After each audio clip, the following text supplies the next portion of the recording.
Hello students, welcome back. हमने अपने last video lecture में आपको third poem rain on the roof read कराई थी और इसके कॉम्प्रिहेंसिव स्टैंजा भी करवाए थे।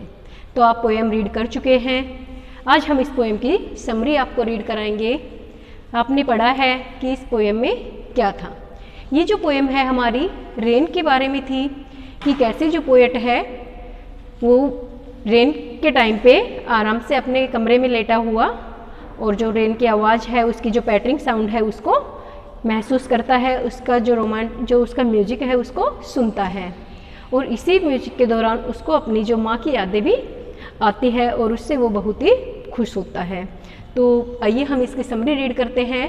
ये हमारी बिहाइव बुक की थर्ड पोएम है रेन ऑन द रूफ। इसके पोएट हैं कोर्ट स्कीनी। ओके, तो देखिए, this is a lyrical poem by court स्कीनी। Court स्कीनी कौन है? इसके पोएट है कि ये कोर्ट स्कीनी द्वारा रचित एक बहुत ही सुंदर कविता है। इन दिस पोएम, इस पोएम में द पोएट जो कवि है एक्सप्रेसिज हिज लव, एक्सप्रेस होता है वर्णन करना या प्रदर्शित करना, एक्सप्रेसिज हिज लव अपना स्नेह, अपना प्यार, फॉर नेचर, नेचर क्या होती है?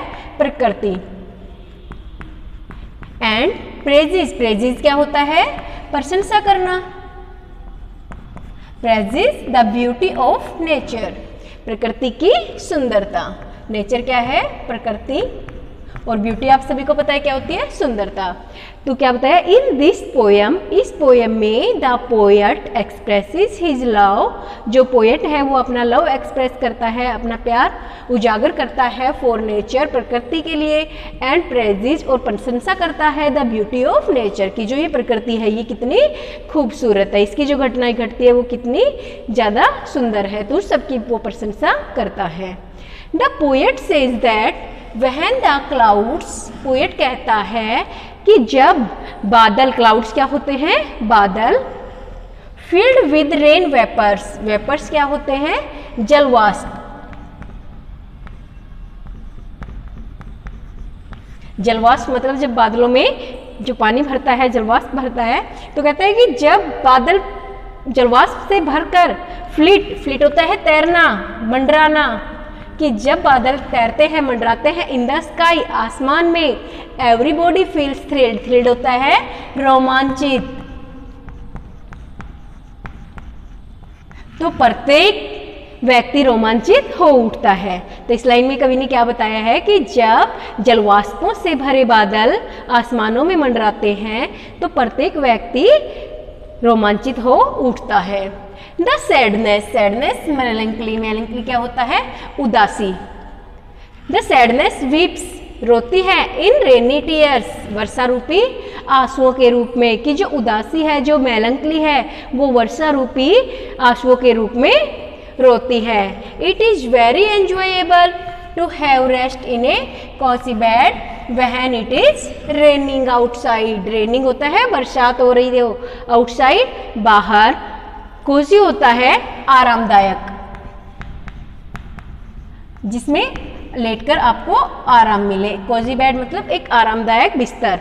कि कवि कहता है कि बहुत ही आनंददायक होता है एक आरामदायक बिस्तर पर लेटना जब इट इज रेनिंग आउटसाइड, जब बाहर बारिश हो रही हो, तो अंदर आरामदायक बिस्तर पर लेटकर अपनी यादों को वो करना बहुत ही आनंददायक होता है। It is very enjoyable to hear the pattering, pattering होता है पटपट की आवाज़, जो बारिश गिरती है, जब आपकी छत पे बारिश गिरेगी या किसी भी चीज़ पे तो उसमें टप टप की आवाज़ आती है, उसे हम कहेंगे पैटरिंग साउंड। ओके, टप टप की आवाज़, जो बारिश की आवाज़ होती है।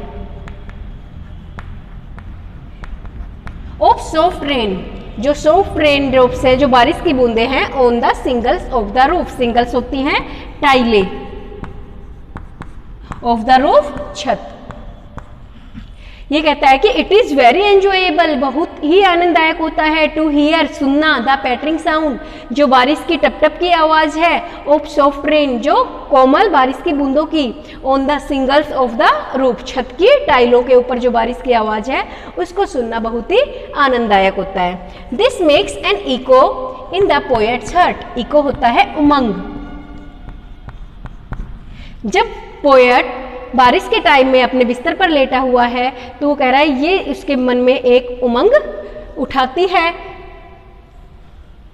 Many recollections take place in the poet's mind. Recollections होता है हमारी जो विस्मृतियां हैं, हमारी जो पुरानी यादें हैं। जब आप खाली बैठे हुए तो आपको पहले की कोई भी जो घटना याद आती है वो हमारी रिकलेक्शंस है। ओके, तो कहते हैं मैनी रिकलेक्शंस, बहुत सी यादें, विस्मृतियां take place in the poet's mind. इस समय पोएट के माइंड में जब वो आराम से लेटा हुआ है तो बहुत सी पुरानी यादें उसके दिमाग में आती है, तरोताजा हो जाती है।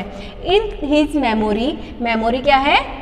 याद या यादाश्त। उसकी याद में his dead mother imagination also take place, कि जो उसकी माँ जो कि मर चुकी है, डेड मदर जो उसकी मृत माँ है, जिसकी मृत्यु हो चुकी है, उसकी इमेजिनेशन भी, उसकी कल्पना भी उसके माइंड में उस समय आती है।